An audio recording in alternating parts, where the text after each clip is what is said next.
Well, what's this offseason been like for you? You said that, after the way it ended, you didn't take much time off. Has it been, with that in mind, has that driven you through the offseason?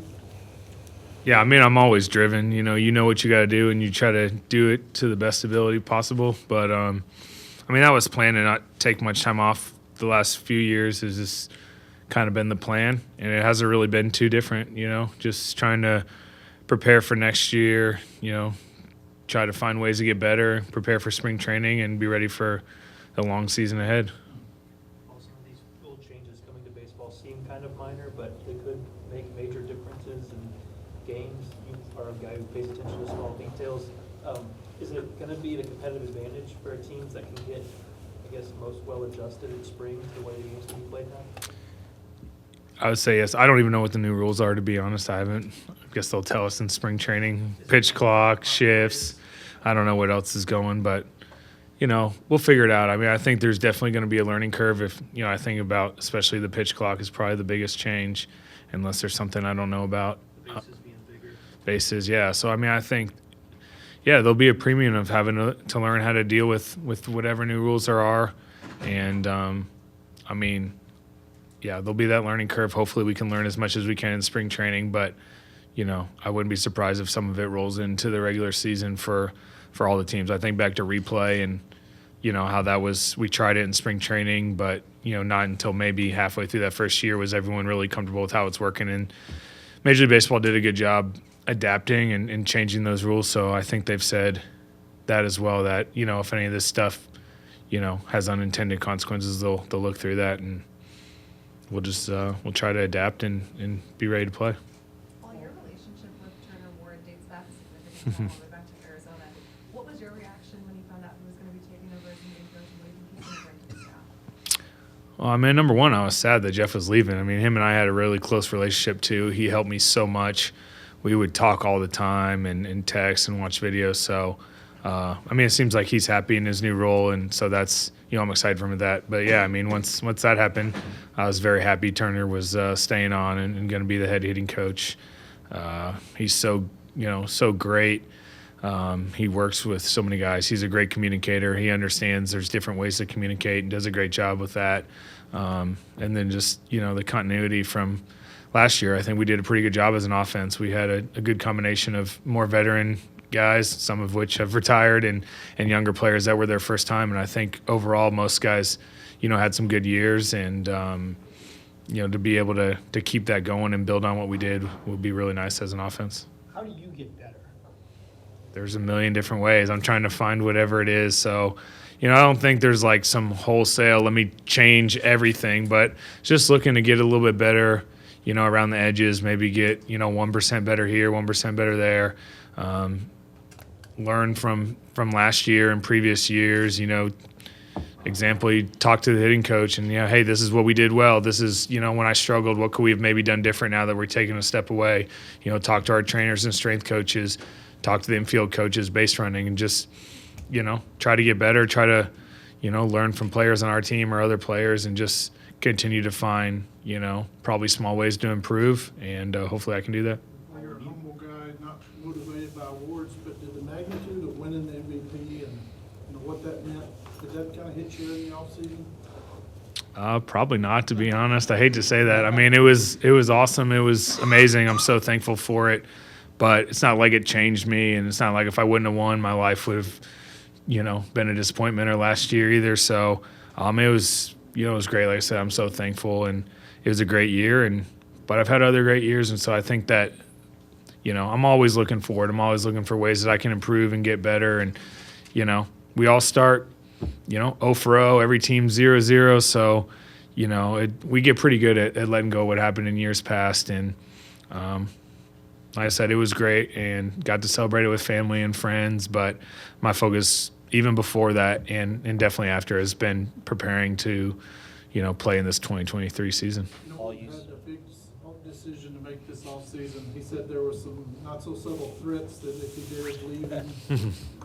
What were those conversations like? You know how much he loves it here.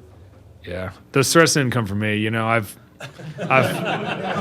if he said they did, then there's something I don't remember. You always, this is just a weird game, and you never know what's going to happen. And I think just you always want what's best for your teammates. You got to care about them as people first. Of course, selfishly, I wanted him back and glad that that's how it turned out. But if it wouldn't have turned out that way, you know, you want them to be happy and you want them to be in a good spot. And so I've always taken the, you know, stance of not talk to guys about free agency or trades or any of that because, you know, there's so many unknowns. There's things you don't know, whatever's going on in their life, and just try to take a stance. Of course, I'd love to play with him and happy we're going to, but, you know, first and foremost that he's going to be happy and, you know, he made the decision and it sounds like he is.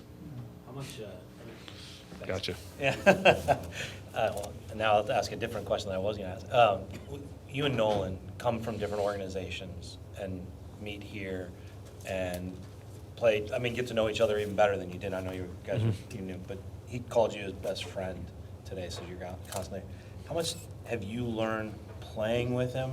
How much have you enjoyed playing with him? And how much does it mean for you guys to like be here together on this team, kind of chasing winning together? It's amazing and in every way possible. Obviously, you know, one of my best friends, if not my best friend. But, you know, I think the way we think about baseball, you know, I think hopefully we can help each other. I know he helps me a ton. You know, we talk about the MVP award. I don't win that if he's not here. From what I've learned from him the past 2 years and just playing with him on a daily basis last year, he makes everyone around him better. You know, I mean, when he's on defense, he makes great play. You're just like, I better not mess this up because what he does is incredible. And, you know, he has a high standard for himself. And so we all want to, you know, live up to that. And, you know, we both, along with the other 24 guys and plus on our roster, you know, we want to win a championship. And I think when that's the mindset of all the players, that's a good place to be. And that's why last year the ending was so disappointing. But that's a good place. You don't want to be okay with losing. You don't want to be okay with coming up short of your goals. It's part of the game. We know there's only one team that won, so 29 teams were probably disappointed.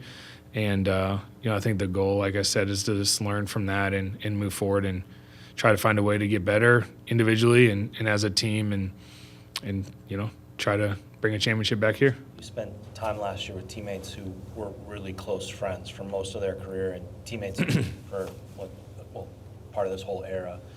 What did you get from watching what Albert and Yachty bring to a clubhouse or bring to not just setting expectations for a team, but helping them reach it? Yeah, I know Wayno's coming back this year, but I'm going to throw him in there. The thing that sticks out to me about those three was just they lead and they do it in different ways. The goal was always the same, be as best as they can, you know, to win a championship and bring a championship back here and be the best player they can be and help their teammates. But it was done in different ways. You guys have seen their personalities as you've interacted with them. You've seen them on the field. So I think that gives you confidence that you don't have to do it one way. Of course, I tried to learn from each of them and still do, but there's not one secret to success. And so, you know, the thing that was in common was they were going to do everything they could to win every single day, to make themselves better, to make their teammates better. And that's something, you know, I'll never forget, and we'll try to do myself as well. Do you think you and Nolan kind of bring that same kind of thing, or it's different, you're different Yeah. personalities, but that's the same kind of thing? Yeah, I mean, I think it's good, but I think, you know, we're going to need everyone. It's not just about us. Yeah, I mean, but as close as we are, we have different personalities, different strengths, different weaknesses, and that's why, you know, it's a team game, and there's other guys on this team as well that are going to lead and they're going to play well, and we're going to need to play well. So it's one of the great things about baseball. Well, with those guys retiring, do you view your leadership role any differently now as a veteran in the clubhouse, or is it still kind of what it's always been for you? No, it's not too different. I was always trying to do everything I could. So, you know, in baseball we're playing every day, and it's just about going out there and playing well and being there from your teammates. There's times to have conversations and stuff like that, but, you know, I was always trying to lead to the best of my ability. I can't be those guys, and but I tried to learn from them. I tried to learn from as many people as I could, and we'll just try to do my job to the best of my ability. Nolan earlier mentioned that when he was getting prepped for the WBC in 17, he felt like he was maybe a little better prepped heading into the start of the season than in other years. What kind of is your perspective on that, and how does that shape what your spring is going to look like? Yeah, I mean, I definitely felt the same way, and I hope that happens again. I mean, I think the intensity of playing those games, they're playoff games, dare I say World Series type atmosphere games, definitely as you get into the single elimination. And so I think as a player to do that, when you went back and started the regular season, you were pretty locked in mentally and physically. And so I was basically begging to be on the team again this year. I had such a great time last year, or 6 years ago, last time. Made some amazing friendships, and I think that's when Nolan and I first started becoming better friends. But there's other guys on the team. Some are retired, some are still playing that, I consider lifelong friends. So the experience was amazing, and happy to do it again. To Derek's question about like the clubhouse stuff earlier, have you thought about what that's going to be like back in Jupiter? Like you and Nolan and Adam, there's going to be 15 guys out of camp that are all going to be gone. Like, what's that camp going to look like when you're not there, all of you?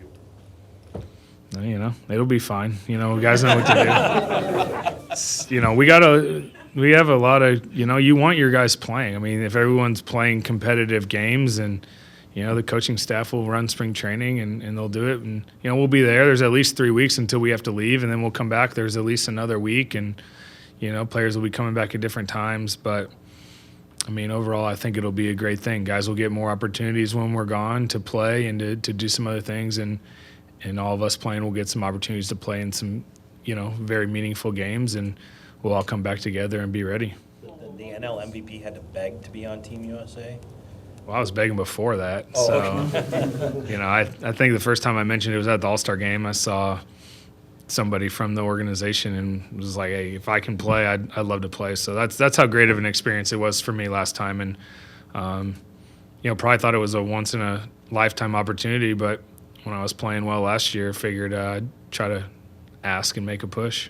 Well, a lot of guys say you don't really know a guy until you're a teammate with him, share the locker room every day. What have you learned about Adam Wainwright that maybe you didn't know before becoming his teammate? Probably his competitiveness. He's as competitive as anyone I've ever been around. I have so much respect for him. I think a lot of times, we see him, he's kind of happy-go-lucky, but on this start day, he's as competitive as anyone. Even if he gives up runs, he never wants to come out of the game. He always, wants to strike the next guy out, win the game, do whatever he can. Back when pitchers were hitting, thought he could come get a pinch hit. And, you love that. You love a guy that's that intense, that's competitive, that wants to win that bad. It's not about him. It's about the team, just all those qualities that I respect.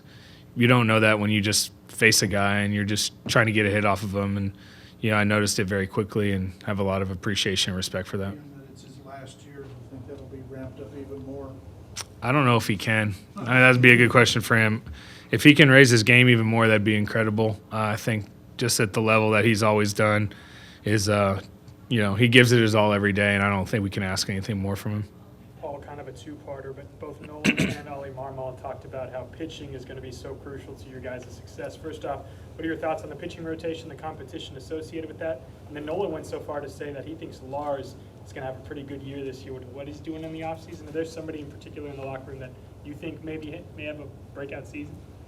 Hopefully all of our guys. Hopefully we have a lot. We have a good mix of youth and some veteran players, so I think there's a lot of opportunities out there. We saw guys like Donovan last year that didn't even make the team that had a huge impact and won a Gold Glove and was just, I think Lars was up and down at the beginning, and he was one of our better players in the second half, and obviously we hope he can, carry that forward in this year. We have so many talented players, so hopefully there'll be a lot of breakout players, and players that played well will continue to play well.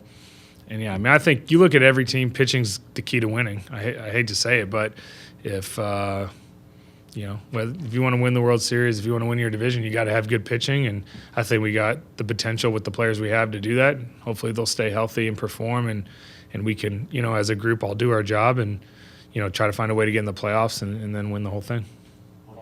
You're so process-oriented, and when you look back at the way that the season ended for you personally, what do you look back on that process as compared to what the results were? Do you think the process was still there at the end? Yeah, of course. I mean, in the moment, you're always doing everything you can. There's no regrets of the way we did anything, but unfortunately, the results weren't there, especially in the playoffs. And but then again, it's such a short time. You get one break that goes your way, and things can go differently. But you just have to deal with that and move forward. I don't think there was anything we would have done different, and that's, it's just they beat us, and unfortunate from our point of view, but a great job by them, and hopefully, we can give ourselves another opportunity this year and be able to come through. When you talked to us after winning the MVP, you called it your best season. Was that something you felt through the season, or was that a feeling you had as that season was going on, or is that a conclusion you came to because of the trophy, or when you look back at the stats? I felt like it was my best year before, before maybe at the end of the year. You're not really thinking about it. I thought 2021 honestly was my best year when I look back on it, and I said that. I think my goal after 2 years ago was to try to continue to make the changes that had kind of happened over the years before and kind of carry that into last year. And, I was able to do a pretty good job of that. But you never know what's going to happen. There's ups and downs throughout the year. I wasn't like thinking, I got this or anything like that. You're just in the moment. But as you look back and you know the stats, you're not blind at the end of the year. And, knowing everything that happened, like I said, I thought that was my best year, regardless of how the voting would have turned out, any of the other awards. So You changed bats, obviously, so you were looking for not staying complacent after 2021. So what do you do this one? How do you kind of maybe even shock yourself not to be complacent going into 2023? I always am. So I didn't have to shock myself. Just always, I'm talking to as many players as I can and coaches. Like I said, sat down with, Turner after the year. We talked about things that we can, we did well and things that I thought maybe we could have done different and how to deal with those this year. Like I said, talk to the training staff, strength coaches, still working with different trainers and all those types of things. And we'll continue to learn and try to get better. And it's just really small stuff around the edges.